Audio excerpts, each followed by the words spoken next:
This isn't your average business podcast, and he's not your average host. This is the James Altucher Show. Sure. Yeah, Brett, where are you right now? I'm in the horrible state of Alabama. Oh, I'm in the state of Georgia. I'm not going to say the horrible state because the last time I said that about a state, I got kicked out of the state. So You know, I have made the mistake of saying that at a conference, and they ask me why it's horrible, and I'll say, well, the weather is always hot, humid, and racist, and then bar none, always there's someone from Alabama there. Right, and they get calls upset. me out. Oh yeah, really upset. And I'm like, dude, they burn churches where I live. Yeah. So, and by the way, that was a good rule of three. Like, you had two good things, and then the punchline. So that was good. you got skill. There you go. So, Brett, you were at one point the most wanted cyber criminal, maybe on the planet. But Right. And we're going to talk about all that and your history. But how do you react when everybody says, "Oh," and this has nothing to do with the story you're going to tell me. But how do you react when people say, "Oh, all the criminal activities happening in crypto now"? It seems to me it's all the criminal activities happening in the U.S. dollar. But I'm just curious about your opinion. So what I say to that, and I've been asked that before, what I say is you can't buy your weed or your stolen credit cards with U.S. cash. All right? You have to buy it with a token. These days it's Monero. More often than not, it's Monero. Now, that being said, if I'm out there buying those stolen credit cards and I get my laptops in, I may want to convert it finally to Bitcoin, but as a criminal, I'll want cash because I can't go out and buy cars and watches and all that stuff with Bitcoin usually. So I'll need cash on that. So I would say that tokens exist for those criminal transactions on the marketplaces, whether you're on Telegram, whether you're on Dread, Alphabay, what have you. Those crypto tokens exist for that. But ultimately, criminals are looking for cash. So you're right. It all circulates around the U.S. dollar, but the vehicle for those transactions is absolutely crypto right now. So it's interesting. It reminds me of like the early days of the internet where, the biggest users were, let's say, criminals or the United States doing criminal activity. We're going there, are we? like take Zcash. I mean, Zcash Right. was a great way. Instead of sending like 747s filled with $100 bills to Afghan warlords, it was a great way to just get them wallets, crypto wallets, and then transfer it on the crypto wallet. But okay, this is another discussion. Brett, you've committed every crime possible in cyberspace. We're gonna have a fun time. But it started off, you were like, your childhood was like chaos. Your dad was like basically a failed criminal.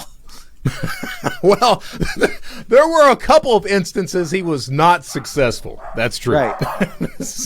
Like what were some of the, I mean, I've read about some of this and heard you talk about some of it, but what were some of the capers he was in? My dad, honestly, he only really tried that. I remember back in my childhood, he really only came up with 2 criminal ideas on his own. It was always my mom that came up with the ideas. The 2 ideas for him, so the first is he was a helicopter pilot in the military. He decided once he got out of the military that he wanted to fly dope back and forth across the Mexican-Texas line. So he ends up talking to a guy in eastern Kentucky that was part of the cornbread mafia over there. Guy signs him on, and the reason that didn't take place is this guy had served like 20 years in a penitentiary, had never ratted on anyone. So the law enforcement in Perry County, Kentucky, they were all after him. They all had this hard-on for the guy. So the sheriff there, Pearl Couch, he calls him up one day, and he's like, Tommy, we got a warrant for you. Need you to come on down and check in. And Tommy's like, nah, I don't think I'll come. And Pearl's like, well, we're going to come and get you. And Tommy Allen Combs, he's like, oh, come on then. So two law enforcement officers show up there. He kills one, puts the other in a wheelchair for life, and a 6-hour shootout ensues from that point in time. And that left a bad taste in my father's mouth, so he decided he wasn't going to transport illegal drugs back and forth.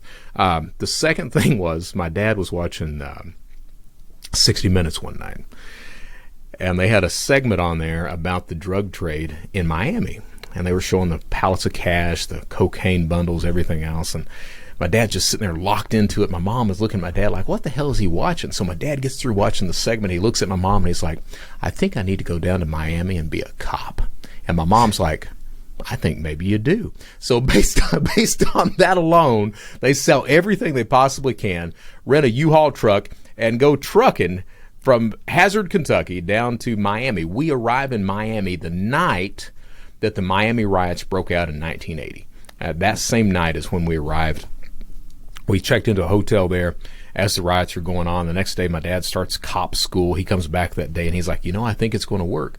He goes to cop school. The next day, he comes back. He's like, we got to leave this freaking place. And my mom's like, what's going on? My dad's like, and what had happened was all these real police officers had burst into the room. They had arrested like 6 people. The 6 people they had arrested had the exact same idea that my dad had, which was, I'll come across a drug deal. I'll let them keep the drugs. I'll keep the cash. Everyone will be happy. And I kept thinking, they're just going to shoot your ass.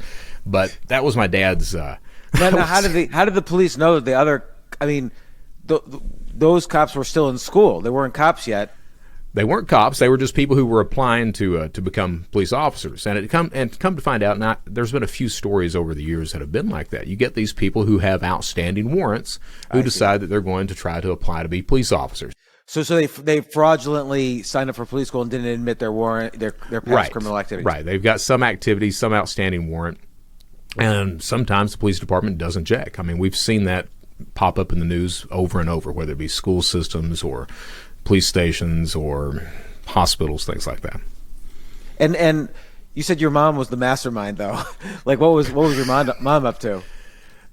So my mom was basically the captain of the entire fraud industry in Hazard, Kentucky. I mean, no crime too big or too small for this woman. She steals a 108,000-pound Caterpillar D9 bulldozer at one point. Another point, she's taken a slip and fall in a convenience store.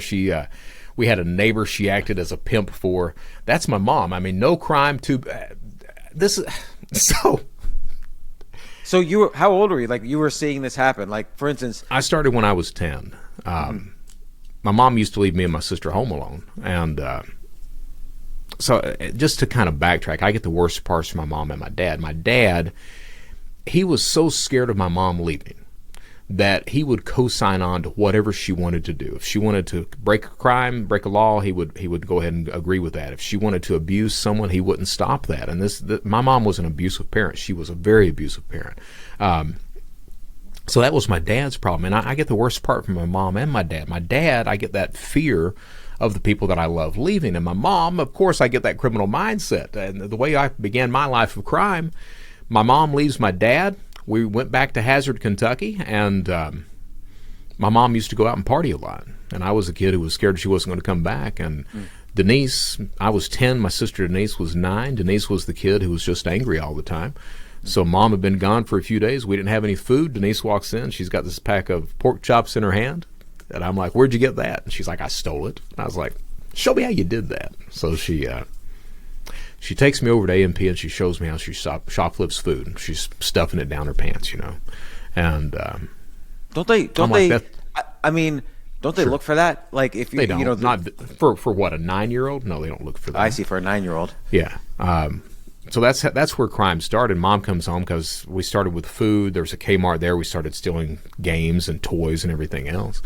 Mom comes home and sees it, asks where it came from. I stand up. We found it. She's like, you didn't find that. My sister stands up. We stole it. My mom looks at my sister, show me how you did that. And she starts running us as little shoplifters. And that's where my crimes begin, is right there. And also, this was like a way, like, you knew this would make your mom happy.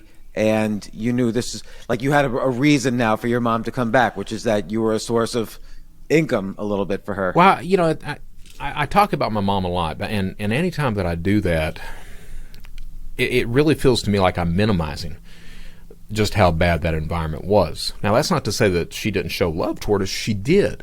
But this is a woman who, she would tell me and Denise constantly that, she had given up her life for us, that she was going to leave and not come back, that we'd find her dead somewhere. That's scary when you're a kid. Yeah, like, when you're really 10 years old, you believe that. This is, for example, when I was like 8 or 9, my mom calls me and my sister. My dad was off to work. My mom calls me and my sister into the living room. She's got all the lights doused out. She's got these candles and incense sticks burning, and she looks at us and she informs us that she's sold her soul to Satan so that we have a good life. And we had to prove that we were worth it. And the way we proved that we were worth it, we sat across from her we took hours doing that, just sat across from her. And the game was keep eye contact, not blink. We were supposed to think wholesome Jesus thoughts, and she was going to let Satan come out, and hopefully we wouldn't get possessed. And, that sounds ludicrous when you're an adult, but when you're 8, 9 years old, sure, that sounds pretty serious. And that's the type of environment that I grew up in. I don't want people out there that are listening to your show to think that I'm blaming that on my adult choices, though. When you're a kid, you can't help that. You're going to do what the adults in your circle are doing. But when I became an adult, I chose to commit crime. I chose to victimize people. So I just want to make that clear on that. No, I understand that completely, and but part of it is there's sort of like what is the right mix of nature versus nurture that makes the adult, and obviously there's a lot of evidence that it's much more than just the parents. It's your peers right. that you grow up with. It's then, of course, the decisions you make and the peers you hang out with as you're entering adulthood. So there's a lot of factors, but definitely you kind of saw that this was a way to almost purchase affection that, Well, sure. I mean, you're doing something that makes your mom happy.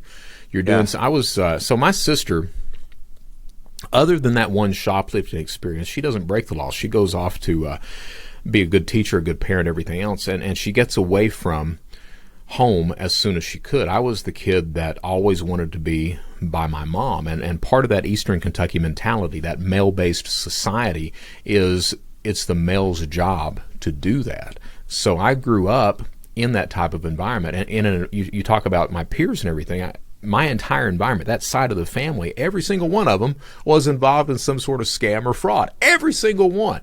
So I grew up in that environment. I've talked about it on my show before. I didn't meet my first really decent person until I was a junior in high school. And that was a teacher that really influenced you and had a good, strong effect? That was a teacher by the name of Carol Combs. She was a high school English teacher, and I walked in and she heard this nice voice that I've got, and she's like, "Son, have you ever tried theater?" And I'm like, "No, but I'd be interested in the academic team." So she signed me up for theater, signed me up for the academic team, and I excelled under her. And for those 2 years, I did really well. I came out I was best actor in the state, best actress in the state. I was one of the top academic people in the state, and had all these scholarships and all that, but it fell apart. Again. And then, why did it fall apart? I know, normally I don't go so much into like the early stages of life, but everything Sure. kind of like led to your story and some of the initial things that you were doing, and of course the reversal that happened afterwards. But what kind of changed? You were doing well academically. You were getting these scholarships. I had scholarships. I didn't take them. First thing, I got a girlfriend. But what really happened was I was at the community college, and I was doing some shows, and this theater director by the name of Edward Emanuel, he was the head of theater at San Jose State. His claim to fame was he wrote the Three Ninjas movie, and he comes down to see a show that I was doing because he had written the show. He sees the show. As soon as it's over, he offers me a full ride scholarship. He's like, "Hey, you're a big fish in a small pond. We'll make you a big fish in a big pond out of San Jose." And I was like, "Absolutely, let's do that." So he's like, "Great, I'll get everything going. I'll come back in a few weeks. We'll sit down and talk some more about it." I was like, "Fine." So he goes back home, comes back a few weeks later, and I remember I was out on the street shooting some basketball with my friends. He pulls up. I walk over to his car, and I'm like, "Hey, I'll go in and introduce you to my mom." He's like, "No, man, I got it." And I was like, "Okay." So he walks in. He's in there, I don't know, no more than 15 minutes. Walks out, doesn't say a word to me, gets in the car, leaves, and I never see the man again. And, oh my gosh. Yeah. So I went in, and my mom wouldn't tell me what had happened. Oh, nothing happened. He just left. Took me a couple weeks to find out that what had happened was, and excuse my language, but what had happened was she pulls a knife on him and says, "You're not going to steal my goddamn son from me. I'll kill you." And that right there, I was a very competent actor. I'm very good on stage. Anyone who sees me speak these days will tell you that. But you have a very good radio voice also, so that helps. Thank you. But that kind of broke my spirit. I was ready to go and do that. And at that point, I was just like, screw it. just kind of meandered along until.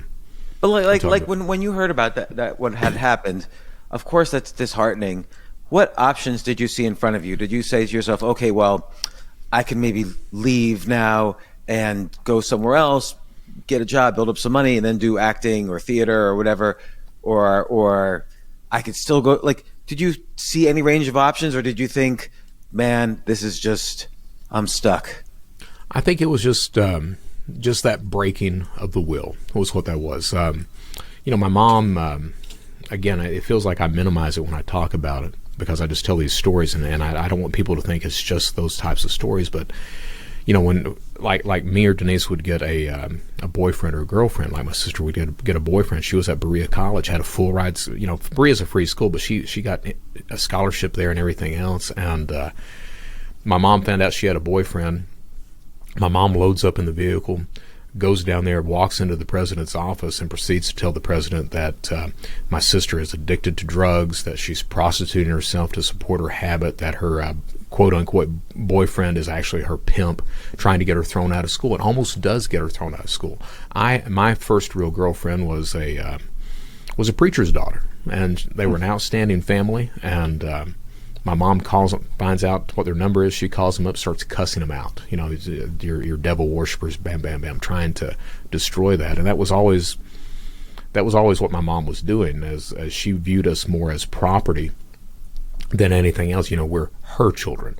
And like on the one hand, you can ask why, but there's not really an answer to that question ever. When someone's doing things like that, there's one thing I've learned is there's no answer to the question, why is she doing that? You just can't ask that, and there's no answer. You can't.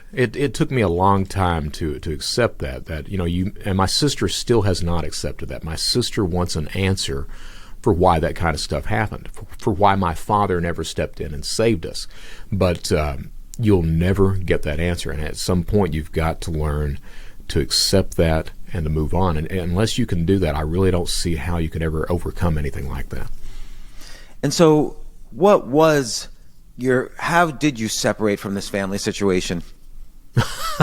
Well, it took some time. So with me, I went into, I faked a car accident to get the money to get married and moved to Lexington, Kentucky to go to UK. And at that point, I'm doing these little scams and frauds around the Lexington area. Finally get involved into cybercrime, and I was still connected. What year was this? I'm sorry to interrupt. This would have been, got married in 94. Yeah, 94 got married. Started cybercrime 96, 97, maybe. So this is really, so 96, there wasn't a lot of credit cards on the internet at that time. No. So you're talking about the beginnings of eBay and maybe the beginnings of Amazon? I don't even know. So Amazon had been around a bit. eBay had just transitioned from being a Pez sales site over to an auction site, is when we're talking about. And I found eBay. So my first cybercrime is on eBay, doing eBay fraud.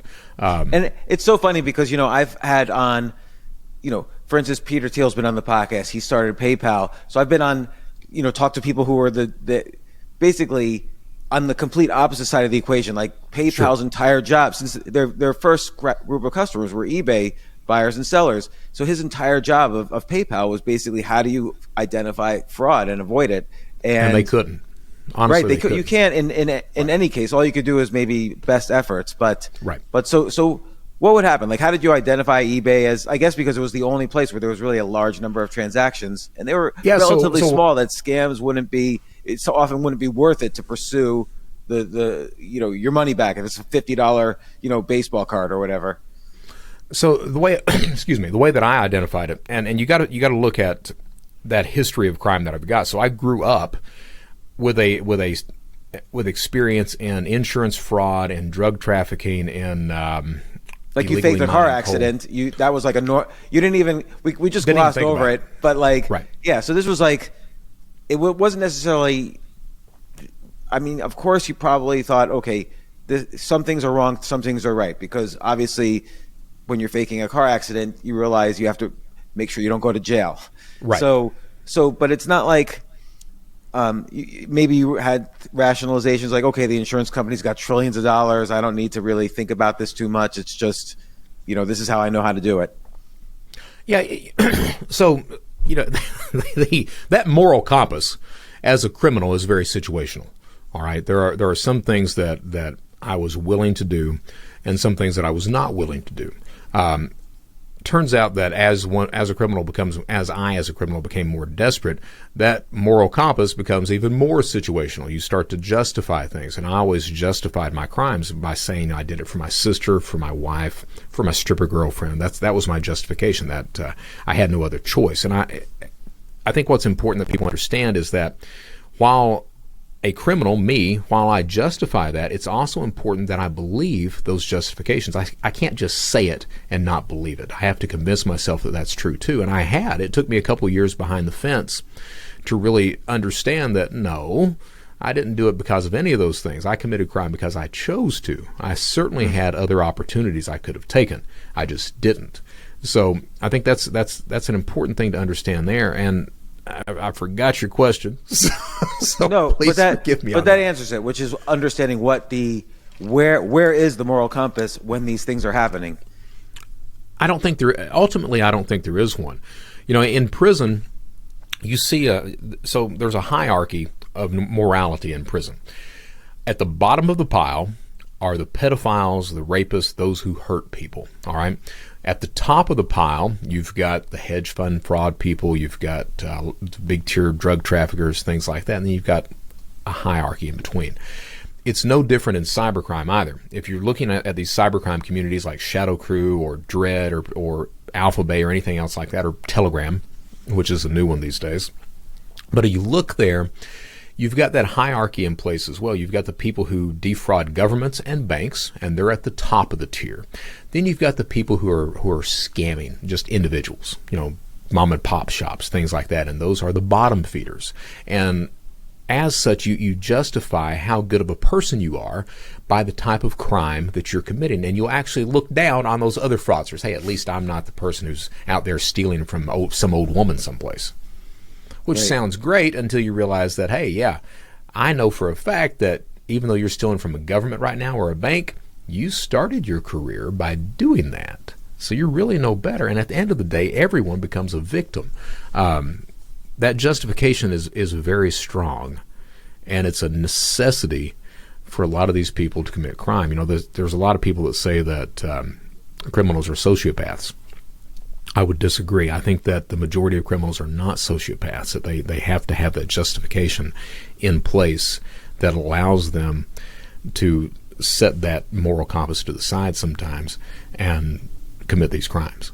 That's very interesting, because I always, you see in movies, obviously, the good guys and the bad guys. And I appreciate the shows the most where the bad guys aren't just black and white, where I don't think anybody does things because they don't sit around saying, I'm evil. What does an evil person do here? Like you have like the Breaking Bad type of guys where it's just like this slippery slope. The analogy is, a frog doesn't realize it's being boiled until it's too late to jump out. Right.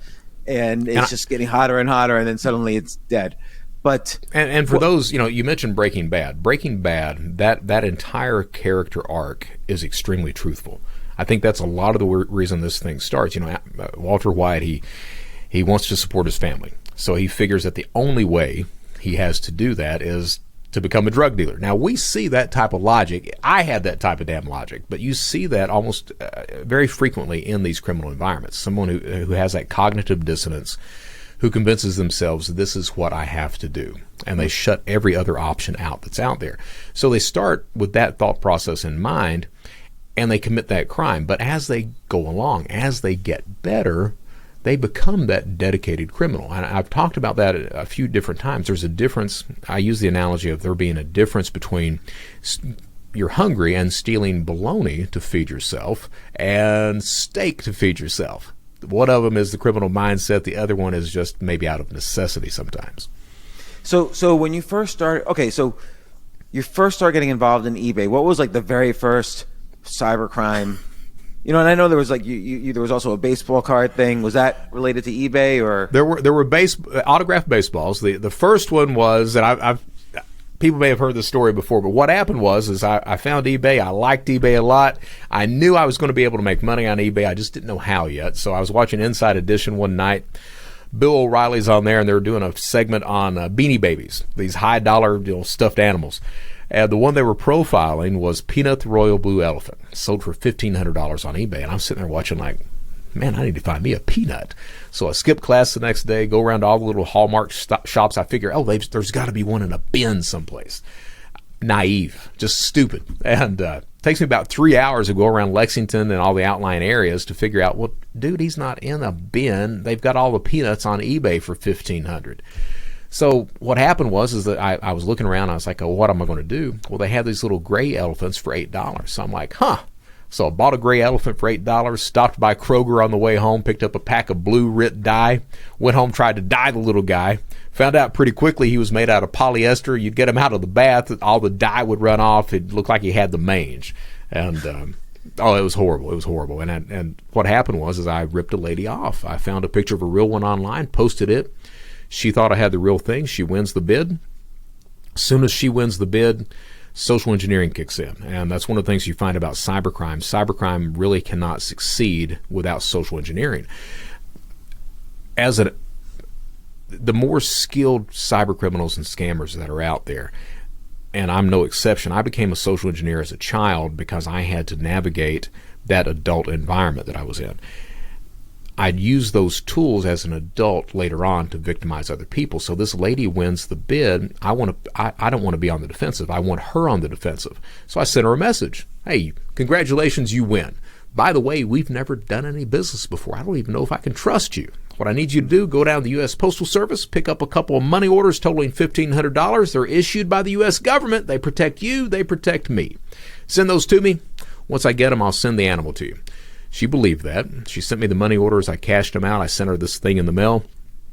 I did it under my own name, so she immediately gives me a call. Hey, I didn't order this. My response was, you ordered a blue elephant. I sent you a blue-ish elephant. And what happened is that's where I learned the real first lesson of cybercrime. If you delay a victim long enough, you just keep putting them off, just keep stringing them along. A lot of them, they get exasperated, they throw their hands in the air, they walk away, you don't hear from them again, and none of them complain to law enforcement. And that's one of the fundamental lessons that most online criminals learn. Law enforcement, most of the time it's never filed. If it's an individual you're scamming, most of the time they don't report, and you don't have to worry about anything. You just keep stringing them along, and they forget about it. That was the first online crime I committed. And if you think about it, that type of fraud is almost a microcosm of the way most scams work online. You've got a victim or a potential victim. You have to establish trust with that potential victim. How do you do that? Well, eBay is a trusted platform. We anticipate that eBay is going to try to vet the other members that are coming in there, that the items that are for sale that are on eBay are on eBay. So that establishes a base level of trust. Once she wins the bid, I come in and I start layering more trust. I put her on the defensive. I don't trust you. So she has to try to prove that she's trustworthy. I give her an avenue of how to establish that trust. Well, you can go down and get a U.S. postal money order. It's issued by the U.S. government. Everyone trusts them. She believes that. She sends me that. What makes all of that work is that potential victim is desiring something. They want something. In this case, an animal, but it could be a PlayStation 5, it could be concert tickets, it could be anything.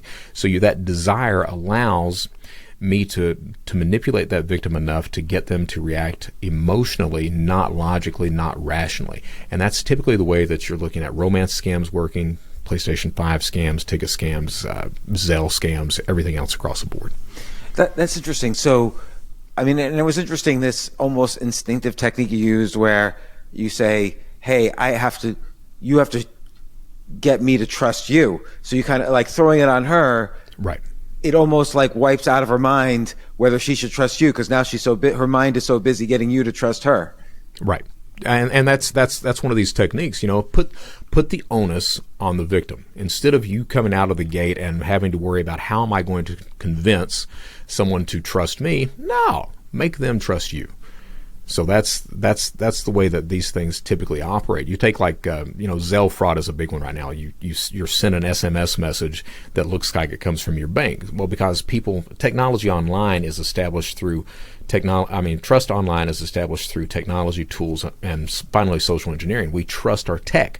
So we get that text message that looks like it comes from the bank. What we don't understand is that criminals are using tools to manipulate that technology, spoofed phone calls, maybe SOX 5 proxies, something like that. That opens the door of trust, and then finally social engineering comes in. So you get a text message. Your bank has approved this wire transfer. If you didn't approve it, press N. If you're going to press N, you immediately get a spoofed phone call that looks like it comes from your bank, but it's not. What you don't know is that the criminal on the other end of the line, he's actually already went to the dark web or one of these criminal marketplaces, and he's bought some of your financial information. So he gets you online, social engineering you at this point in time. He starts quoting back your social, your date of birth, maybe some of the transactions that are actually on that bank account, pretending that he is customer service. And that right there is enough to convince you that he is. From there, it's very easy to manipulate you into sending some money over to Zelle, giving access to the account, anything else like that. And so what kind of people do you think are the most susceptible to cyber crimes? I think everyone is. I've had people in conferences and in meetings that say, well, I would never fall for that. In my experience as a criminal, it's those type of people that are most susceptible. Me, myself, I used to get scammed all the time. I just chalked it up as part of the cost of doing business. I think that everyone is susceptible to being scammed or defrauded. It's so interesting that you would get scammed. Like, how would someone, like, what was the time you got scammed? So I was the head. So at one point, I was the head of all these criminal organizations online, and someone would have a product or service. If I wanted it, I would go ahead and pay them for it. And about maybe 30% of the time, it never existed. But I just chalked that up as a cost of doing business. This is just one of these things that happens in this environment. Now, on the legal side of things, 1 year, it was like my second or third year in as a consultant and speaker, I was hit with credit card fraud like 4 times. Wow. And at that point, you're like, okay, this is karma coming back to get me. But it's one of these things where you have to understand that no human is perfect, that it's very easy to trick a human into thinking that you are that legitimate source. It's as easy as a spoofed phone call. It's as easy as stealing some of or getting your background check and stealing some of your identity information to convince you that I am who I say I am.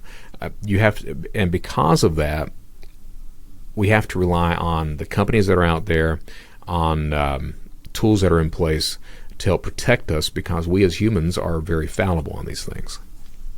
And so, okay, so you're starting off small and like you alluded to later, just earlier, you would become head of all these cybercrime organizations like ShadowCrew and all these places. But so you did this $1,500 eBay scam. How did that escalate? Well, once I got through with that, or got away with that, and I did it under my own name. So very unsophisticated. But since law enforcement was not notified, I had no knocks at the door or anything else, and the lady went away finally, I kept going. And as I kept going with more eBay scams and PayPal scams, I got better at understanding the way that those dynamics online should operate. I got to where I was selling pirated software. Pirated software finally led into programming satellite DSS cards. So those 18-inch RCA satellite systems, you can take the card out of it, program it, turn on all the pay-per-view, all the channels. Started doing that at about the same time a Canadian judge, this dude actually ruled that it was legal for Canadian citizens to pirate those signals. So what that caused is in the United States, almost overnight, little industry pops up. You go down to Best Buy, you buy the system for $100, take it out in the parking lot, open it up, pull the system out, pull the card out, throw the system away, program the card, ship it to Canada, $500 a pop. Started doing that, making a lot of money. Had so many orders. About $4,000 a week at that point. That's great. So, when you're in college, that's a lot of money. Yeah, so, of course. I had like $100 in my bank account when I was in college. Right? So, that's a lot of money in school. $200,000 a year. I know. So, started doing that, and I had so many orders I couldn't fill them all. And that criminal mindset kicks in. Hell, why do I need to fill any of them? They're in Canada. I'm down here. Who are they going to complain to? So I didn't fill any of the orders. PayPal, you mentioned PayPal before.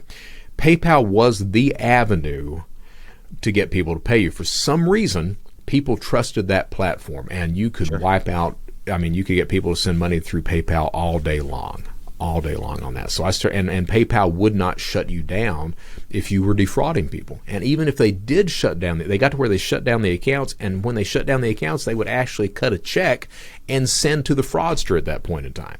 So started doing that. Why would they do that? Just because they had no idea what you got to figure. This is at a point in time when cybercrime and online fraud was brand new. They really had no idea what to do, how it was happening, anything else like that. So they were doing the best possible job that they could. Now, finally, what PayPal ended up doing, and that's still in place to this day, is if you've got a cumulative series of transactions that hits $1,500, PayPal at that point in time, more security kicks in, and they want you to verify your account. What they did against cybercriminals back then is they finally got to the point where they would freeze the account at that $1,500 level. They'd freeze it. You'd contact PayPal, and PayPal would tell you, well, we need a copy of your driver's license, copy of the credit card that's on file, and proof of address. Well, you'd fax that into them, and you wouldn't hear from them again. So then you'd call them up again a couple of weeks later, and you'd be like, hey, I'm trying to get my account unlocked.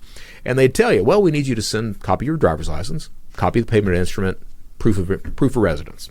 And they would just keep putting you off like that, because they found out that if you delay a criminal long enough, they get exasperated. They throw their hands in the air, they walk away, and you don't hear from them again. And that's there's probably legit people, though, like doing $1,500 transactions, like, how did they? And that was the problem. So because PayPal did it to everyone, you had websites pop up like PayPalSucks.com, or there was a couple of websites like that. PayPal Sucks was one of the big ones.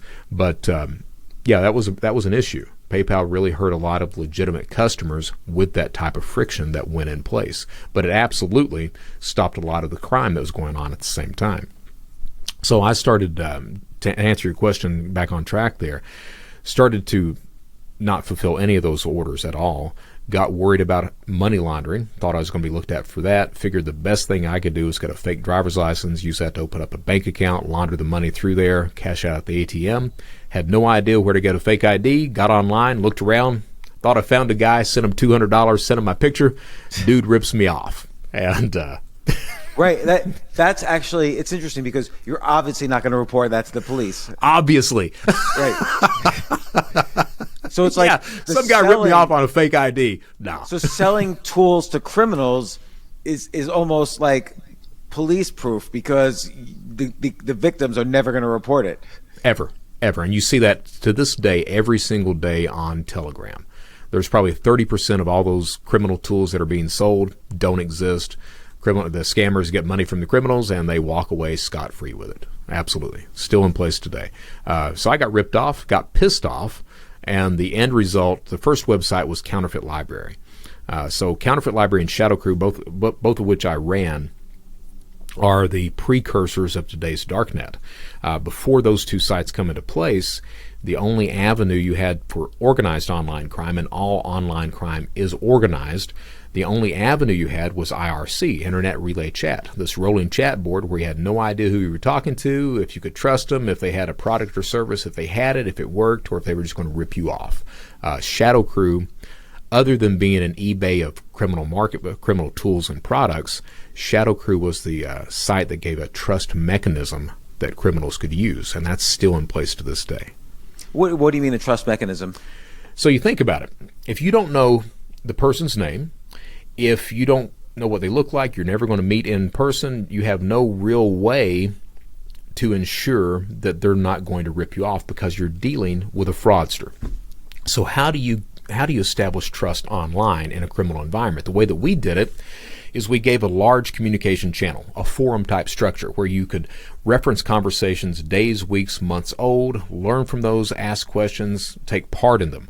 You knew by looking at someone's screen name, because those screen names were static across all these different environments. You knew by this person's screen name what the skill level of that person was. If you could trust them, network with them, if they'd ever scammed anyone, ever had any trouble, anything else like that.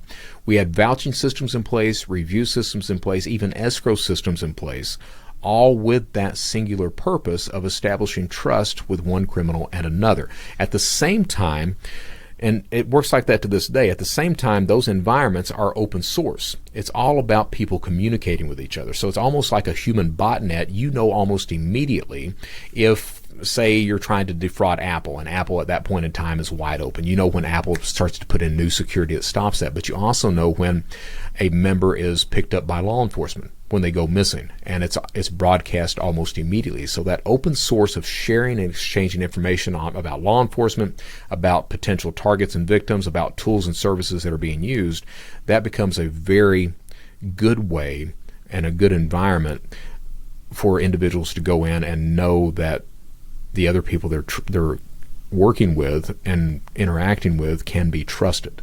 So it's almost like a social network for cyber criminals. It is. And did you started this? I did. And how did you initially get people on it? Like, because I would think first, like, okay, let's say someone's going to go on it. Is this run by the police secretly? You know, or obviously criminals, you can't put an ad in the newspaper like, hey, right. You know, like how do people first kind of get comfortable with communicating on this? Well, it's really like a field of dreams. If you build it, they will come. And there was no other site like that at that point in time. It was only on IRC, and everyone was tired of being ripped off on IRC. So it started with me, a gentleman who went by the screen name of Mr. X in Los Angeles, another guy that went by the screen name of Beelzebub in Moose Jaw, Saskatchewan. Beelzebub sold fake IDs. Mr. X sold fake Social Security cards. I was a guy who didn't sell anything. I just taught people how to do eBay fraud, and I reviewed every single item or service that came on that website. Because of that environment, and because I took the stance of, if I vouch for someone, if I give a good review on a product or service, if you get ripped off by this vendor, I will make sure that you're made whole. If I have to give you money out of pocket, I will do that. And I did that. All right. So because of that, does that make you an accessory to every crime committed by anybody using any of these tools? Yes, it does. Oh my gosh! So you were taking enormous risk too, and of course there's the moral compass issue, of course, but you were taking significant personal risk. Which it comes into play later on, because later on we started, as we grew and became this cybercrime environment, the genesis of all modern financial cybercrime as we're seeing it today. As that reached that point, we had intercepted text messages from the United States Secret Service about them investigating us. We started to see all these IPs coming in from law enforcement agencies. I'm sitting there at the top of the heap, and I'm sitting there thinking, well, they're going to get me for RICO before it's over, and that's one of the reasons that I decided to duck out and retire from that environment. So absolutely, you're involved. When you're the head of that heap, you are engaged in every single crime that everyone underneath of you is interacting with, because you're that godfather. You're that guy who's taking responsibility for everything, because it all falls on your shoulders at the end of the day. And I'm sure there's a gray area in there, but I think the fact that you were providing editorial as opposed to just setting up the framework. Let's say you set up a framework and then you're off, and you have no censorship and no editorial bias or whatever. Okay, if criminal things happen on there, there's a gray area. But since you were providing reviews, that really involved you in everything, in every transaction. Yeah, there was no gray area there. I was absolutely that criminal. Absolutely. And so what was like some of the, would you say, bigger or biggest crimes that were committed using tools that people bought on ShadowCrew? So there are two big ones. I was the guy who, the reason that your tax refunds are delayed every single year is me. I'm the guy that created this thing called tax return identity theft. So at the apex, when I was committing that crime, I was stealing $160K a week for 10 months out of the year. That's one of the big ones, and that continued on. What is that? I don't even know what that is. So that's when I was doing it on dead people, but that's when you steal someone's W-2 or their identity information, and you file a tax return in their name. You have it deposited to a prepaid debit card or Chime or Cash App or something like that. I was the guy who started that type of fraud. That started in 2003, 2004. IRS did not implement security against that until 2011. So it gives you an idea about how long these frauds can actually take place. That was one of the big ones that really kind of redefined modern cybercrime. The one that got ShadowCrew the most attention was this thing called the CVV1 hack. So on the back of your debit or credit card, that magnetic stripe, there are 3 data tracks there. The first data track is the customer's name. Second data track is the card number / 16-digit algorithm out beside of that. The third data track is called indiscriminate data. No one uses it. What's bought and sold on criminal forums is the second track, just that card number / 16-digit algorithm.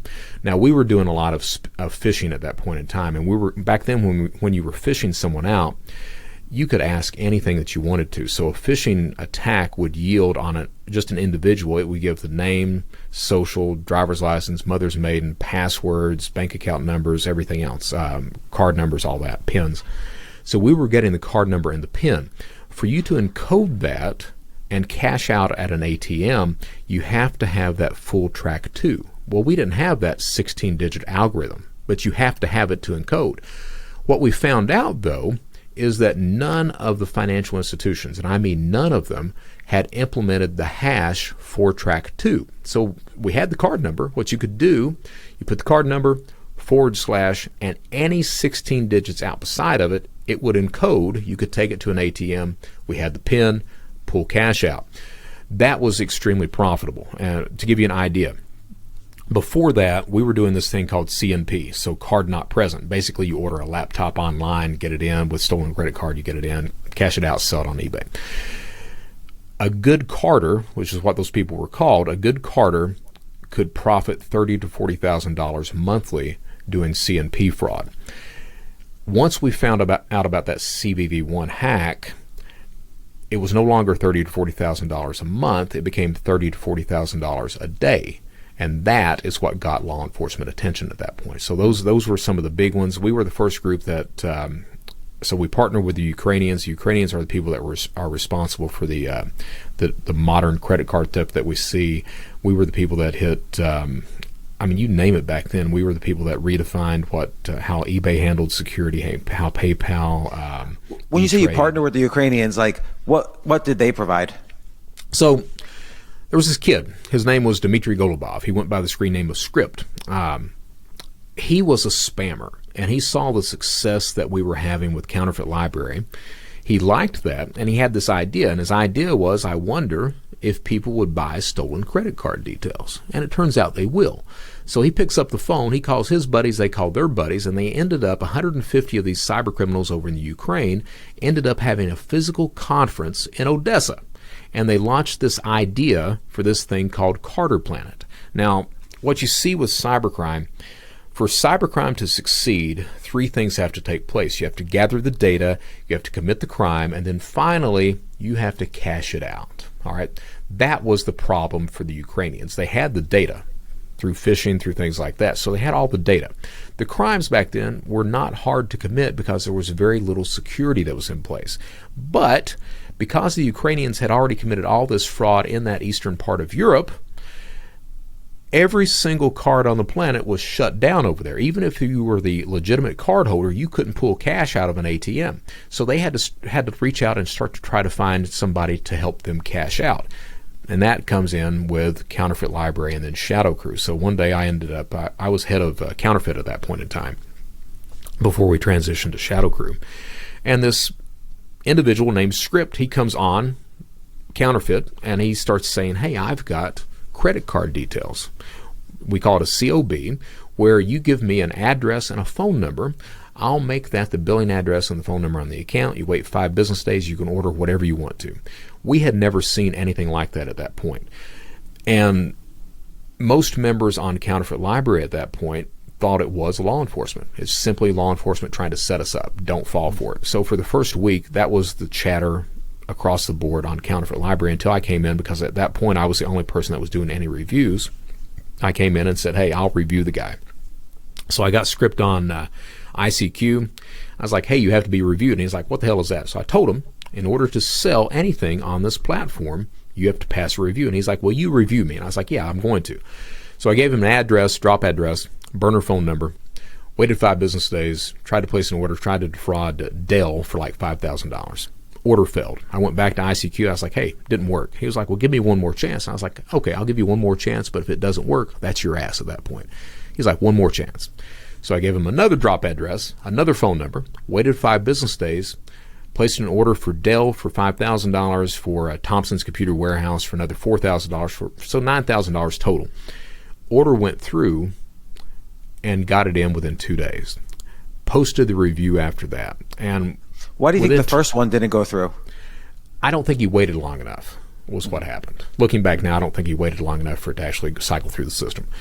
But what happened was I posted the review. Now, before I posted that review, Counterfeit Library was mainly an eBay fraud, degree mill, money laundering, that type of identity theft type thing. Within 48 hours of posting that review of Script and Company, it transitioned over to a credit theft site. It was all about the credit cards. And Script brought a host of individuals with him that knew exactly what they were doing. So Script was all about the virtual credit cards and the change of billing. We call it an ATO now.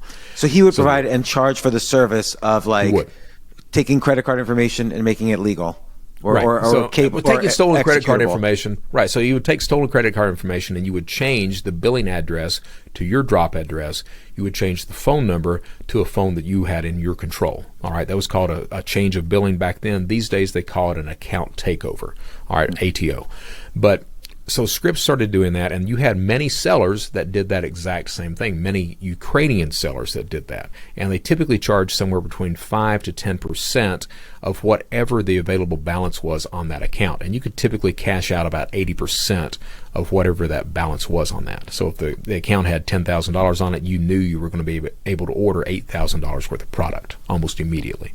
So that kind of took over the entire thing. At the same time, he had sellers like Roman Vega, who went by the screen name of Boa, who sold physical credit cards. So if you wanted to actually go in-store and shop, Boa would provide physical credit cards for you, and they were spot on to the real thing. I see, and he would encode the magnetic strip. He would steal the dumps, and then he would encode the mag stripe, ship the card to you with it embossed with whatever name you wanted on it, everything else at that point. Those were just some of the sellers. He had SOX 5 proxy sellers on there. He had all these different sellers that provided any type of tool that you would need to cash out. And they had to, at that point, I was the guy that made the connections between the Ukrainians and the Americans on that. The Ukrainians had to have the Americans, and they still need them today in order to provide those types of cash-out services. That's one of the things that you see about those 3 necessities, that gathering data, committing crime, cashing out. The reason it's never a single attacker is either because that person doesn't know how to do something. Maybe he doesn't know how to do a man-in-the-middle, reverse proxy, something like that. Or that attacker is in a geographic area where they cannot fulfill one of those necessities, typically cashing out. The Ukrainians' problem, cashing out. They couldn't do that at that point, so they had to partner with other people. And that's still in play today. You look at all the unemployment fraud that took place during the pandemic. A lot of it was in the Ukraine and the EU, down in South America, places like that. You can't pull those funds out of an ATM in those areas because it's going to raise too many flags. So you had to rely on money mules stateside to do that for you. So like someone would say to the Ukrainians, so the Ukrainians, like this guy Script or whatever, he would pay someone, maybe he found them through Counterfeit Library or ShadowCrew or whatever, he would pay someone, hey, here's an account with money, I need that money, get it and somehow deliver it to me. Right, and you'd pay for that with the percent would be 30 to 40%. So I would send you a track 2, which you would encode on a white plastic mag stripe card. You would take it to an ATM. If you got $1,000 out, you send 600 of it over to Script or whoever the Ukrainian is, and you get to keep 400 of it. And you would send cash. Well. Cash. Well, no. I'm sorry. You wouldn't send cash back then. And you talked about this earlier. So back then, the precursors to crypto were eGold and Liberty Reserve.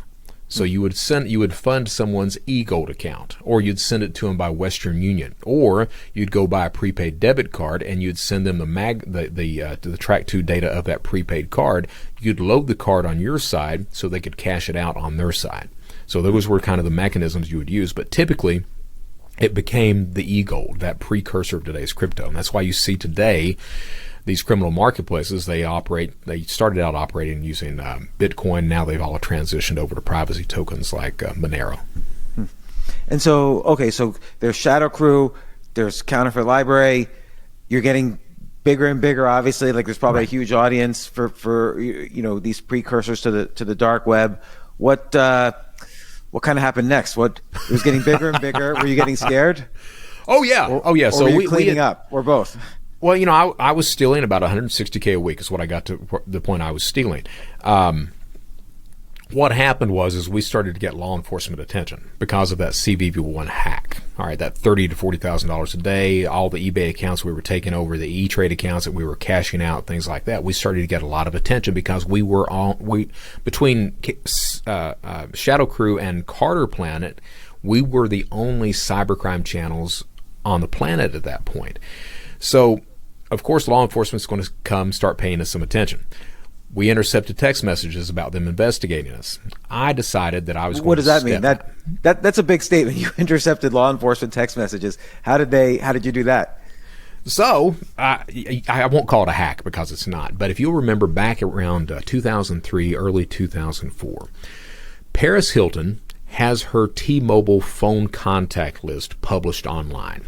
Sure. I don't know if you remember that or not. I do remember that. That was a ShadowCrew guy that did that. His name was Enhance, and he was not a hacker. He simply worked for T-Mobile.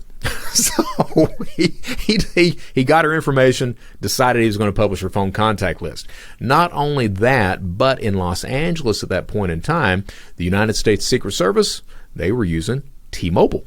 So he decides he's going to start looking at some of those text messages, and he starts finding these messages that are referencing ShadowCrew, and he publishes those on the ShadowCrew forum. So we had those intercepted text messages as well. And that's one of the things that your listeners that are out there, do not call cyber criminals hackers. We are not. We're criminals. All right. Most of us have no coding experience, anything else like that at all. It's simply that you're willing to do something, that you're a very good social engineer. And while those types of upper tier, computer geniuses are out there, you really don't need a lot of them to be skilled and successful in online crime. All right. And like, for example, with the Paris Hilton, that's not a hack. With most account takeovers, that's not a hack. That's simply someone that's tricking you into giving up your credentials or something like that. Most of it's social engineering, insiders, things like that. Okay. So what happened with us, we started to see all the chatter. I started to get scared about that RICO I'd mentioned earlier. I was already stealing $160K a week on tax fraud, so I retired. At about the same time I stepped off those platforms, my techie went by the name of Cumba Johnny. His real name was Albert Gonzalez.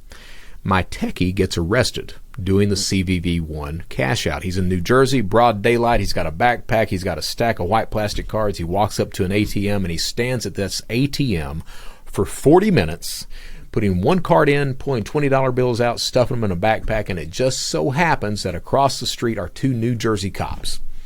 And they're looking at each other, and they're looking at him, and they watch him for 40 minutes until finally one cop looks at the other. I think I'll go over and ask that kid what he's doing. Walks up to Albert. Albert falls apart. He's got a wig on, got a disguise, everything else. Albert falls apart. We didn't know he had been arrested. And Albert goes to work for the United States Secret Service. And that's how ShadowCrew gets popped. What happens is they actually asked him, because later on I worked for the Secret Service. They actually asked Albert, hey, how can we catch these guys? And Albert's like, well, what about a VPN? And they're like, well, what's a VPN? And Albert tells them, and they're like, that's a really good idea. So I had left ShadowCrew at that point in time. Albert comes back in charge of it, institutes where all transactions have to go through a VPN. That was around...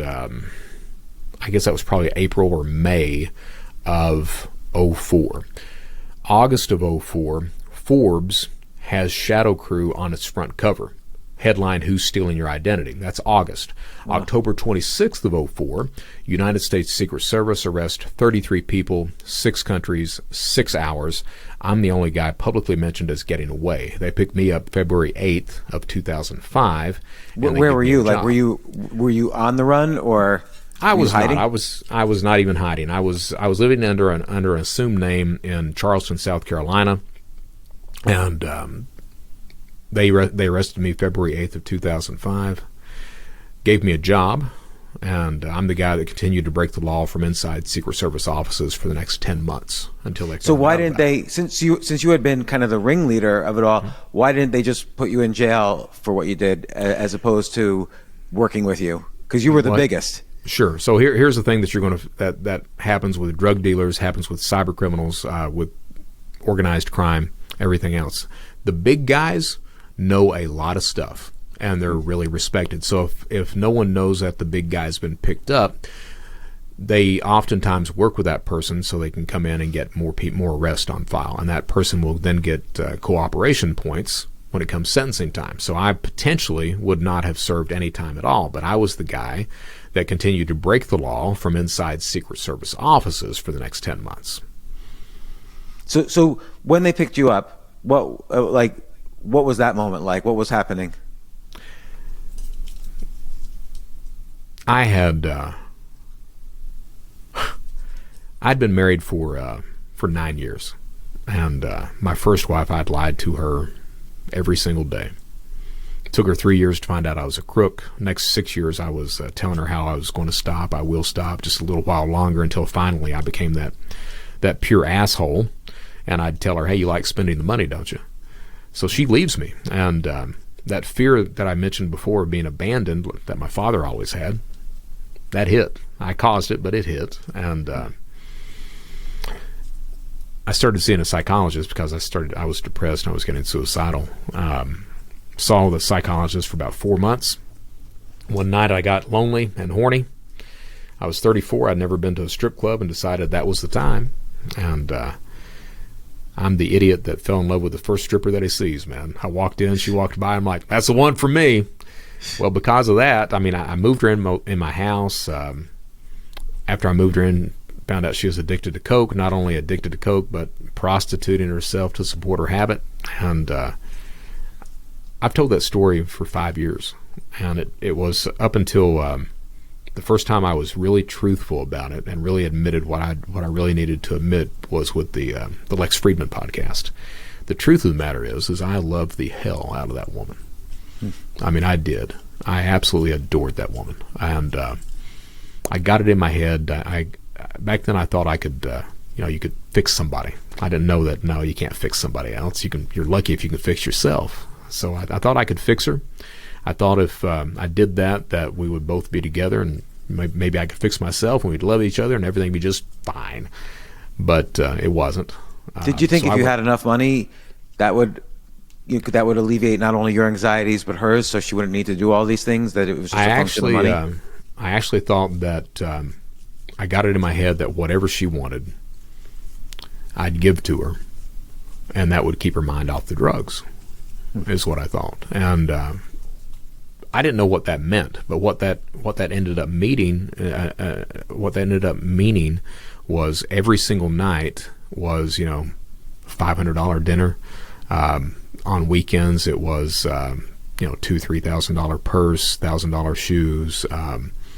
I was not a partier at all. I always lived very circumspect, and it was like I remember this one time I withdrew $11,000 from ATMs. So I had $11,000 cash on me on a Friday evening. Sunday morning, I didn't have a penny and didn't know where it went.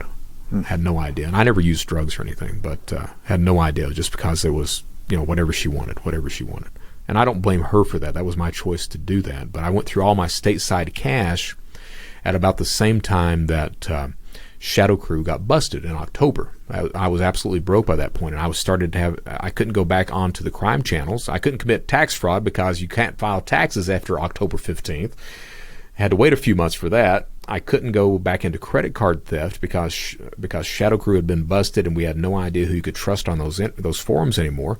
So I started running paper, counterfeit cashier's checks, and at the same time, Elizabeth was. I kept investing in that. I kept saying, I'll keep. If I just go a little bit further, everything will be all right. So got engaged. Well, she had high dollar taste, and she wanted a Tiffany engagement ring. Well, I didn't have the money to buy a Tiffany engagement ring, so I paid for it with a counterfeit cashier's check off eBay, and I ended up getting arrested because she wanted Tiffany wedding bands, and usually when you're running checks, you need to make sure that you're traveling out of area. I couldn't do that because I was scared of leaving her. I didn't want to be separated from her, so I was tied to that area. Secret Service, FBI, they all knew that every one of those checks was in that area. They knew where I was, so they started doing these controlled deliveries. Anything that they and did they know that not only were they, finding the guy who was doing this check fraud, but that you were the ShadowCrew guy? They did. Know they were honing in on you? They absolutely knew that. So what happens is I went to pick up these wedding bands one day. Told Elizabeth that I'd be back in an hour or two. I go to pick them up at an apartment building. UPS pulls in. I've got a counterfeit cashier's check on me. UPS pulls up. I get out, meet the UPS driver at the truck. I was like, "Hey, you got a package for me?" He's like, "Yeah, can I see an ID?" So I flip him my ID. He was like, "Yeah, that's a cashier. You got a cashier's check for $19,000?" I was like, "Yeah." So I hand him a cashier's check, turn around with the box, and there's the FBI and the Charleston PD, pistols pulled, waiting for me. You're under arrest. And it turns out there were like 30 of them in the parking lot. So they arrested me. Death? Or were you calm? No, I was calm. What kicked in? I was calm. At that point, I've always been really good under pressure, and that's about as much pressure as you can get. So yeah. I was really calm. I sat down. They didn't at first. They didn't believe that my name was Brett Johnson. They knew they had the ShadowCrew guy, but they didn't know my real name. So kept telling them that and everything else until finally I convinced them of that. They take me to this interrogation place, which was where they took all the drug people because they didn't have a cybercrime unit at that point. So they took me to where they do all the drug questioning. Within 45 minutes, this FBI agent, her name was Cynthia McCants. She opens up this folder. She takes out this piece of paper, slides it across to me. It's a photocopy of a fake ID I had used to open up some drop addresses.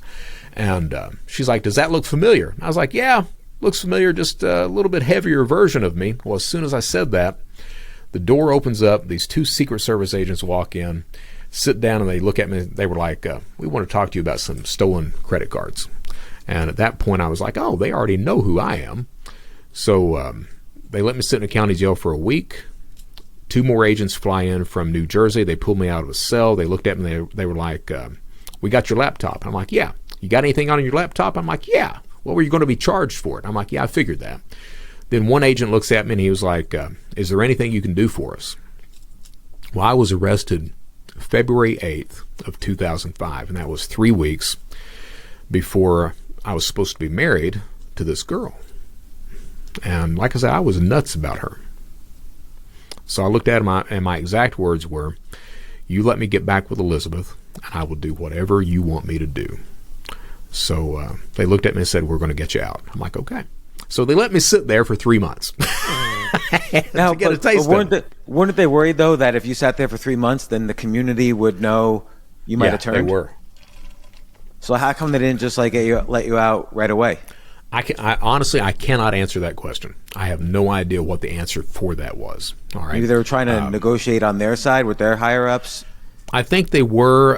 They had, by that point in time, they had hired Albert Gonzalez was working as an informant for them, informant/consultant is what he was doing, and that's what I became as well. But they let me sit there for 3 months. The night that I got out, the first person I called the night that I got out, the Secret Service was there with me. I called Elizabeth, and I was like, "Hey, I'm out." She's like, "I'll be there immediately." And so she shows up in a damn limousine, gets out, pops the trunk, gets these 2 plastic containers with my clothes, drops them on the pavement, comes over, hugs me, "Call me later," and leaves. I'm sitting there just tears flowing, man. Secret Service agent looks at me. He's like, "What did you say to her? Like, did you say, 'Hey, I thought we're going together'?" Like, no, I didn't have a chance to say anything. I was just just shocked about it, and sitting there crying after she leaves. And like, whose limousine was it? Was she with someone else? She had a friend that owned a limo company, and so she got him to show up in this friggin' limousine, and drops my clothes off. Agent looks at me. "That's your fiance?" I'm like, "Yeah." He's like, "Man, I'm sorry." I'm like, "Yeah." So I didn't have it. I had $30 to my name at that point. Agent pays for me a hotel room that night, pays for my food so I can eat. As soon as he leaves, I take that $30 and I walk my ass to Walmart and buy a prepaid debit card so I can start back in tax fraud that night. And called Elizabeth up, begged her to get back with me. She finally said, "Yeah." So I took a month for me to move from Charleston, South Carolina to the field office in Columbia, South Carolina. And during that point in time, I'm already engaged in crime. So I start to work at the Columbia field office. They've got me hooked up to a laptop, 50-inch plasma monitor hooked up to that, mounted on a wall so they can watch everything I'm doing. They're recording everything on Spectra Pro and Camtasia. I've got 2 agents in the room with me the entire time. And for the first 2 weeks, they're the most diligent people on the planet. They're asking questions, paying attention to everything I'm doing, but I'm very fast about navigating these environments. So I've got, dozens of screens open, everything else, all these conversations going on. They become bored after about 2 weeks. They were hooked up to an outside line on a desktop computer in the room, and they spent a lot of their time watching porn. So I'm sitting there, watching them. They're not watching me, and I understand pretty quickly that, hey, all this data, all these recordings every night goes on a DVD. No catalog system to it at all. They're not even going to go through this stuff. So I just start breaking the law from inside the offices, and that lasted about 10 weren't you months. doing that anyway because they wanted to track what you were doing? Were they paying you like an employee? They were, but understand that there's a difference between so an informant, when you're working for law enforcement, especially federal law enforcement, you get an authorization for illegal activity. The U.S. attorney will tell you and sign off on what crimes specifically you're allowed to commit. All right? Anything out of that, that's your ass. So I was allowed to do certain things online, and I had to have approval for every single thing on that. What I'm saying is I continued to commit tax fraud from inside the offices and credit card fraud that was outside of the purview of what the U.S. attorney had okayed at that point. Okay? And that lasted about 10 months until they found out about it. And then I go on this cross-country crime spree, steal $600,000 in 4 months, make the United States Most Wanted list, go to Disney World, get arrested, sent to prison, escape from prison, all that. So, and I know you're busy, and I have so many questions, but I won't unpack all of what you just said.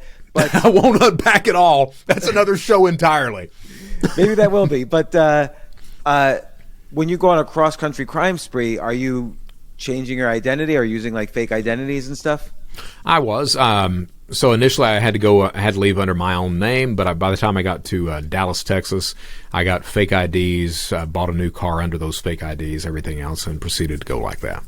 Yeah. And did you start running because you knew they were onto you? Like how did you know that they were onto you, the new crimes? Oh, I was a very egotistical, and I've still got an ego, but I was very conceited. I was just a pure asshole. So what was happening is I was committing this tax return fraud, and so I would pull out of a series of ATMs once a week. I'd pull $100,000 out, and so as I went to an ATM, because I was so pissed at the United States Secret Service, I wouldn't try to cover myself up. I would smile at the ATM, and I would give the ATM a middle finger while I was pulling out those $20 bills, because I knew that the United States Secret Service would see that, and I wanted them to see it. I wanted them to know it was me that was doing it. That's how conceited, how egotistical. Once they see it and they show you the video, don't you know they're going to say, "Hey, we're going to have to charge you with this now"? Now you're going to jail. I had such an ego. I was like, "Oh, I'll never be caught," because I was planning on going down to Brazil at that point in time and setting up shop again. But what happened was I was in Las Vegas, Nevada. The night before, I'd stolen $160K out of ATMs, woke up the next morning, and I was United States Most Wanted. And that puts a damper pretty quickly on any type of travel plans that you've got.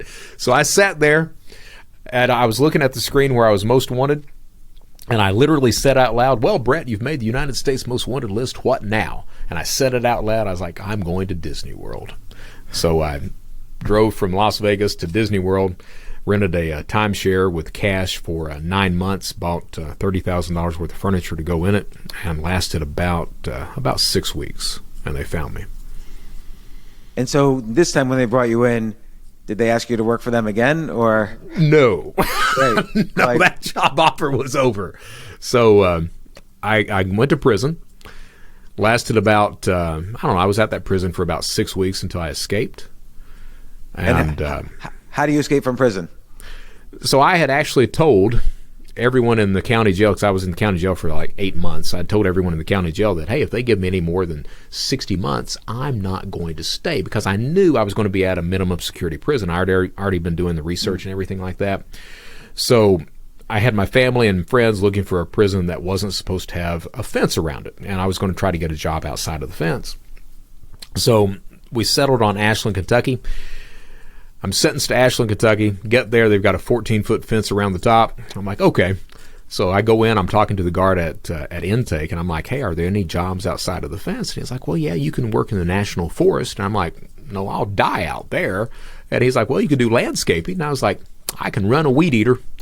So walk into the landscaping office a week later, and the guard there in that office, behind his desk, the entire wall is this aerial photo blown up of the compound and the outlying area. So I can literally sit there and plot the escape the entire time.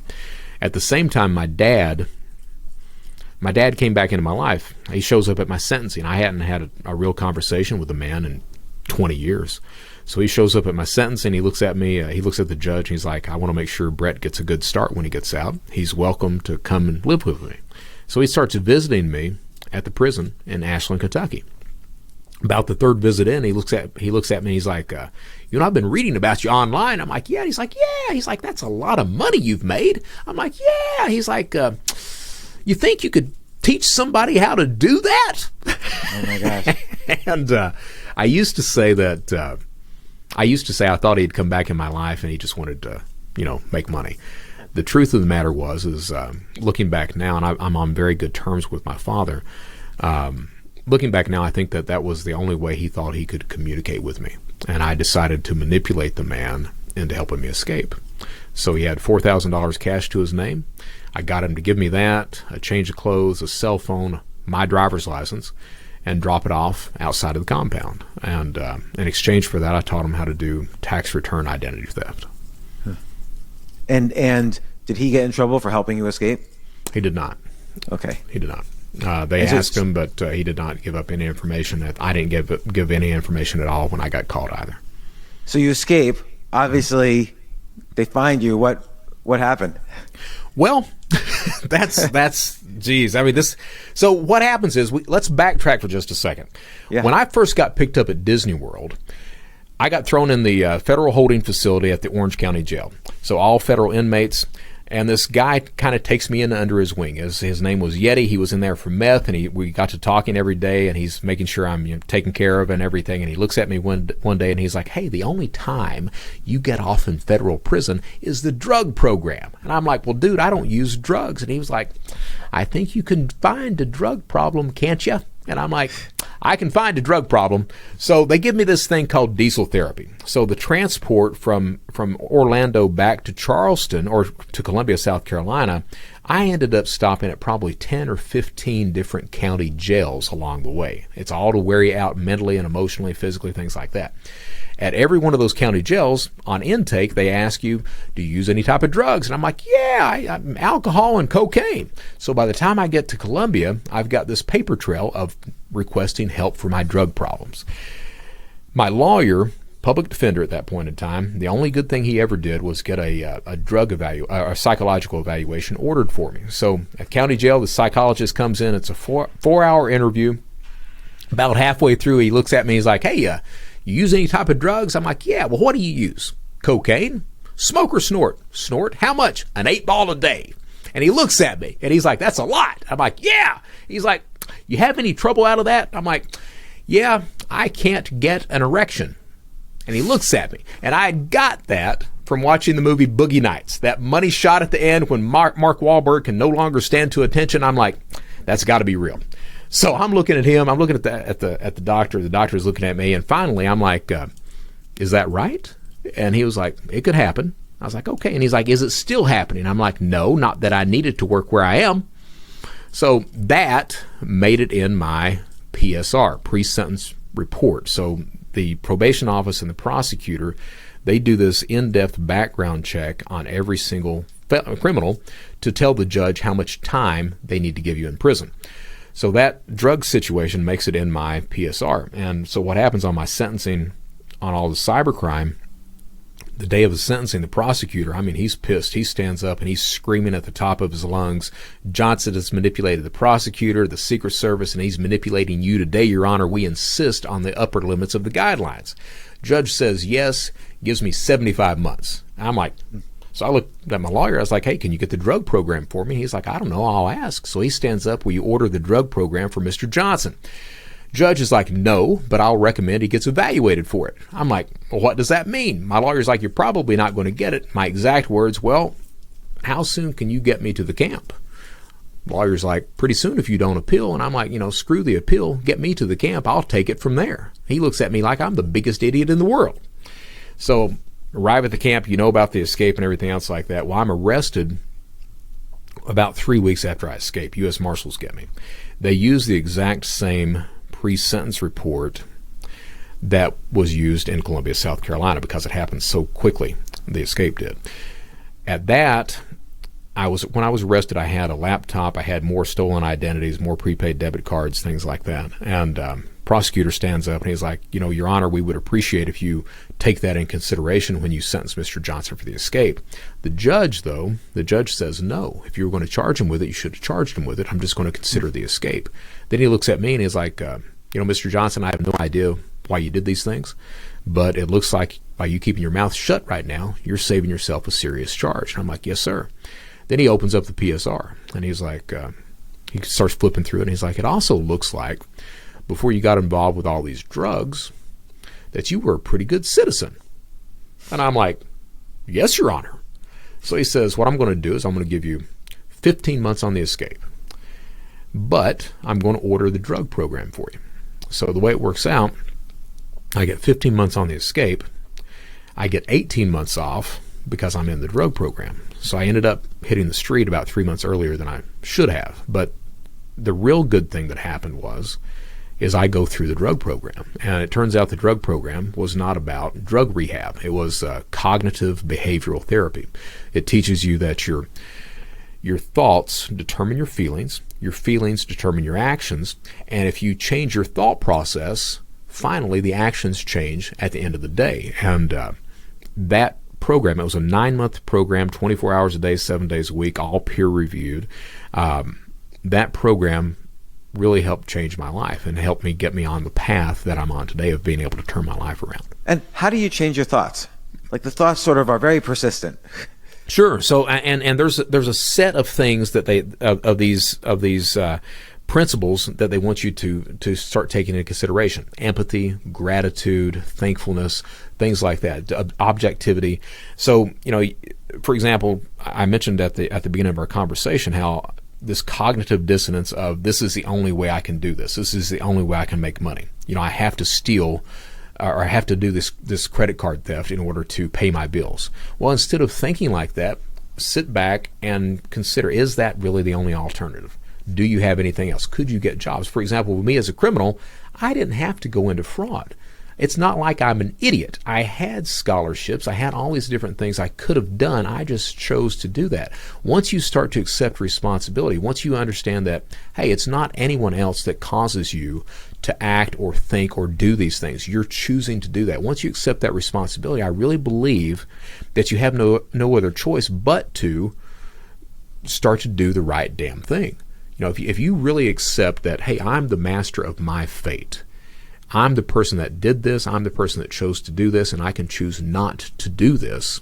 That makes a hell of a lot of difference instead of playing the victim. Hey, I've got no other choice. I've got to do this. I've got to support my family. I just don't know what else to do. Instead of thinking like that, step back, take a moment, and start to consider things. Like, for example, a lot of criminals, and I was no different, I never asked for help, ever. I refused to ask anybody to assist me. But when I started this transition over to this legal thing, speaker, consultant, chief criminal officer, all this stuff, when I started that, I made the decision that, hey, I can't do this on my own. I've got to have people that will help me. So I started to reach out, and what I found out is that even though I was this horrible criminal, lifetime criminal, that there are people out there that believe people need a second chance. And with me, it wasn't just a second chance; it was a third, fourth chance. But I finally got there, and even today, I still learn every day what a healthy relationship is supposed to be. I'm still learning that today. I'll tell you this: I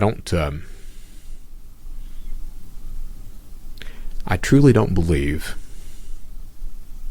that I deserve the life that I have, but I am extremely grateful for that life, and I take it very seriously these days about working to protect people and businesses from that type of person that I used to be. But also, I take it seriously about talking to people that may be victims, that may be engaged in crime, that just may need to sit there and talk to people for a few minutes. I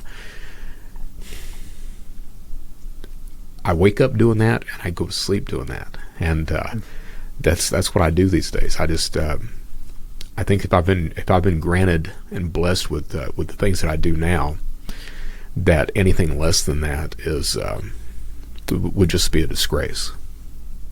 And when you started getting into, like, do you still do stuff with the Secret Service or the Treasury Department, and what's the range of ways in which you help people now? I know you consult with corporations on cybercrime, Sure. And you speak about it.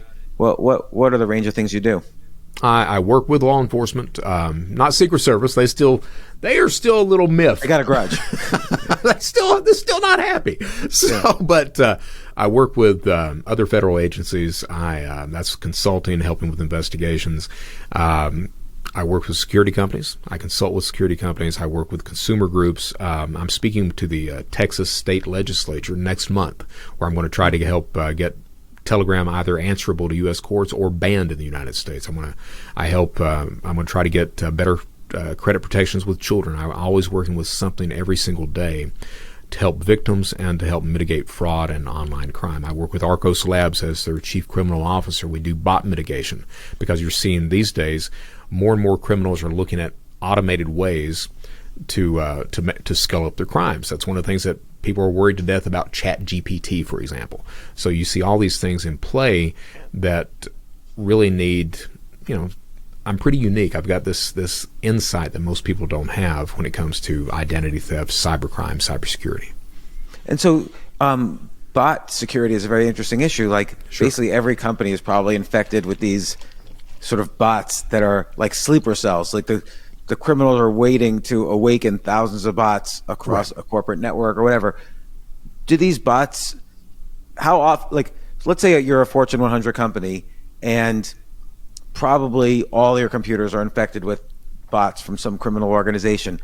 What's a typical crime that happens on those bots? And they're kind of undetectable. The software skills behind them exceed the software skills of the company. Sure. So and so with bots, you've got dumb bots, you've got more sophisticated smart bots, things like that. So give everyone just a picture of bot traffic.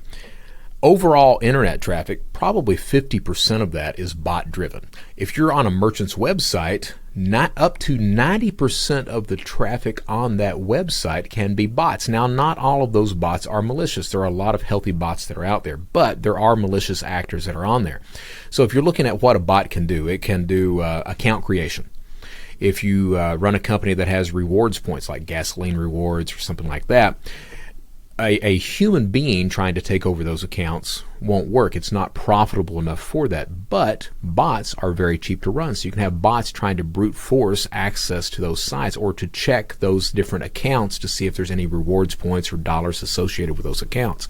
So it really matters on, you look at bots to see if certain parts of those attacks, account creation, account takeover, checking accounts, things like that, can be automated. If they can, you typically want to deploy some sort of bot network. It's cheap to deploy. It's very sophisticated. It's not that companies cannot stop bots. It's that a lot of the time a company has to determine whether they've got the money or want to put the budget into stopping it. You take Twitter, for example. Twitter's got a huge bot issue right now. It's not difficult to stop the bots that are on Twitter, but do you want to stop them would be the question. Now, to stop that, you have to have bot mitigation in place at account creation, at login, at anytime you're posting direct messages, you're sending messages to each other, anytime you're posting replies, anything else, at each step, you have to have a bot mitigation in place, because at each step, bots can be used by criminals to somehow manipulate or monetize attacks. Okay. So really, you've been keeping up with all the latest technologies, the latest type of cyber crimes. Obviously, like one big issue is with all these NFTs, there's these things called rug pulls. Someone will, and I never understand, like it seems like hundreds of millions of dollars worth of people fall for these things. Someone launches an NFT project, 100 million gets raised, and then there's no NFT there, and there's nothing. And then the guys even, sometimes I've heard about situations where people send an email, sorry, that it was totally a crime, and then they just disappear. Yeah, because there's no regulation in place. And I'm scared that the regulation that's coming in place will be uneducated, uninformed, and overreaching. I think we need regulations, but they need to be informed and educated. And I am not confident at all that that's going to happen. I think the problem with not only NFTs but crypto is the technology, whether it be the blockchain, the technology behind NFTs, what have you. I think that is trustworthy. The blockchain is trusted. I mean, you can trust that 100%. All right. But the issue is that nothing outside of that can be trusted. You can't trust the exchanges. You can't trust the companies that are associated with it. We just had Genesis claim bankruptcy yesterday. We've had FTX. We see what's happening with FTX. We see what's happening with Binance. Binance was named in part of that DOJ thing yesterday, where the DOJ shut down an exchange. So you can't trust the social media, because you have rug pulls. But I think the problem is that the people, those victims, are taking the trust that's established with the blockchain or with the technology, and they're also thinking that means that these other outside forces can be trusted as well. And the truth of the matter is, nothing outside of the blockchain can or should be trusted. It has to establish its own trust. If you think about it, in order for me to do a rug pull, in order for me to scam or victimize you, either as a company or an individual, I have to establish a degree of trust with that potential victim. So that's what people need to watch out for. What does it take for me to get you to trust me, either if you're a company or an individual? Does it take a spoofed phone call? Does it take a lot of social media followers? Does it take a bunch of bots on Telegram or Discord saying, hey, we're going to make a lot of money? Does it take a bunch of followers? What does it take? Does it take stolen identity information? Figure out what it takes for me to get you to trust me, and then design security around that. And you're going to protect yourself much better. With a lot of NFTs, a lot of it, a lot of the ways you judge whether an NFT is worthwhile or not, if you're a potential customer, is the activity of the Discord. And like you say, that could be largely bots, even doing discussions and engagement. It's almost good. Like you could create a service, like, and grade every Discord channel, like from 1 to 5. 1 is suspect. You're not accusing anyone. 1 is suspect. 5 is trustworthy, according to your model or whatever. So that's one. I mean, you're probably already doing something like that, but just there's just so much scam and scandal out there. It's like great what you're doing now, actively fighting this, and it's thank you. It's good for you. Like you're doing well and making money and enjoying it. Well, I make money. More important to me, and the people who follow me know this, is I'm the guy who calls shit out. It's more important for me to, whether you're a company or a criminal, it's more important for me to call the things that no one else will call, because we're almost in a world these days that people are scared to say the things that need to be said, because maybe they'll anger somebody or lose a client or a job, a contract, something like that. And I really believe we have to get past that. We have to get to the point where we're calling out the things that need to be called out. That's the problem with crypto. Somebody back just a few months ago, someone would say something negative about that crypto and vertical, and you'd have all these people that would pile on and start lambasting them. When the truth of the matter is, hey, it's got some problems. It doesn't mean it can't be fixed, but there are some problems in that vertical. But you couldn't say that a few months ago. Only now are you seeing these conversations. Yeah, no, I agree. And look, it's just like reminds me of just of the beginning days of the internet. The internet, of course, created trillions and trillions of dollars of positive value in people's lives. But it was the home for a lot of crime, as you Absolutely. it was your home, Right. So in the beginning, so I think crypto's going through that, and and it's probably not over yet, and it'll probably be there for a long time, just like it's still on the internet to some extent. But the internet has many more use cases now, so people are comfortable with it. But yeah, I agree. Like all of this stuff, in order for crypto to be truly accepted and go move on to the positive use cases, which are baked into the technology, it's got to deal with the regulation. It's got to deal with this crime issue and all of these other factors. It does, and you're absolutely right. I mean, crypto, it has its roots in criminal activity. That doesn't mean it's always going to be like that. We are going to get past that. There's not a doubt in my mind we will get past that, but we have to get proper regulations, proper informed regulations in. We have to move past these. Honestly, I like DeFi. If we can get it right, I like DeFi. This idea of... I agree. Like, you've never seen a fraud on a DeFi exchange because there's no individual who could misuse funds.